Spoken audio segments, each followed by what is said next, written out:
পাকিস্তানের সঙ্গে সরাসরি ফ্লাইট চালুর পরিকল্পনা ঘোষণা দিয়েছে দেশটিতে নিযুক্ত বাংলাদেশের হাই কমিশনার মোহাম্মদ ইকবাল হোসেন। এতে করে উভয় দেশের মধ্যে দ্বিপাক্ষিক সম্পর্ক আরও জোরদার হবে। আজ এক প্রতিবেদনে এই তথ্য জানিয়েছে পাকিস্তানের সংবাদ মাধ্যম এক্সপ্রেস ট্রিবিউন। সংবাদ মাধ্যমটি বলেছে, পাকিস্তানে নিযুক্ত বাংলাদেশের হাই কমিশনার মোহাম্মদ ইকবাল হোসেন দ্বিপাক্ষিক সম্পর্ক আরও জোরদার করে বাংলাদেশ ও পাকিস্তানের মধ্যে সরাসরি বিমান পরিষেবা চালু করার পরিকল্পনা ঘোষণা করেছে। বিস্তারিত থাকছে প্রতিবেদনের বাকি অংশে।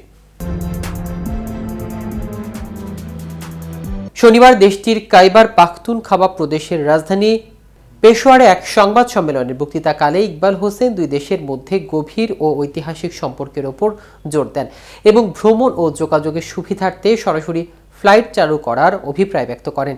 তিনি উল্লেখ করেছেন, ওই ধরনের পদক্ষেপ উভয় দেশের মধ্যে পর্যটন, শিক্ষা এবং বাণিজ্য সহ বিভিন্ন ক্ষেত্রে সহযোগিতা বাড়াবে।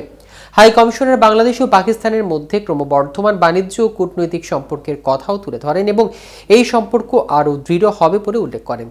তিনি মত প্রকাশের স্বাধীনতার প্রতি বাংলাদেশের প্রতিশ্রুতির উপর জোর দেন এবং উল্লেখ করেন কিভাবে সোশ্যাল মিডিয়া তরুণ প্রজন্মকে তাদের অধিকারের কথা বলার ক্ষমতা দিয়েছেন এবং এই দেশে বাক স্বাধীনতার শক্তিশালী সংস্কৃতিতে অবদান রেখেছে। হাই কমিশনার ইকবাল হোসেন খাইবার পাখতুনখাওয়াতে বিশেষ করে স্বাস্থ্যসেবা ও শিল্প খাতে বিনিয়োগের বিশাল সুযোগের কথা উল্লেখ করেছেন।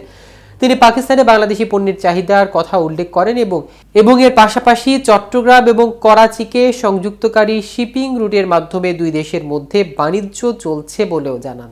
এদিকে বাংলাদেশ সরকার পরিবর্তনের পর পাকিস্তানের সঙ্গে বাংলাদেশের সম্পর্কের উন্নয়ন ঘটেছে, আর এতে উভয় দেশের বাণিজ্যে বইছে সুবাতাস। বাংলাদেশ ও পাকিস্তানের মধ্যকার এই বাণিজ্যে উভয় দেশেরই আমদানি ও রপ্তানি বেড়েছে।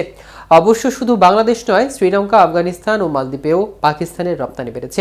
9টি প্রতিবেশী দেশের মধ্যে পাকিস্তানের বাণিজ্য ঘাটতি চলতি অর্থ বছরের প্রথম 5 মাসে 47.55% বেড়ে $4.474 বিলিয়ন দাঁড়িয়েছে, যা গত বছরে একই সময়ে $3.032 মিলিয়ন মার্কিন ডলার ছিল।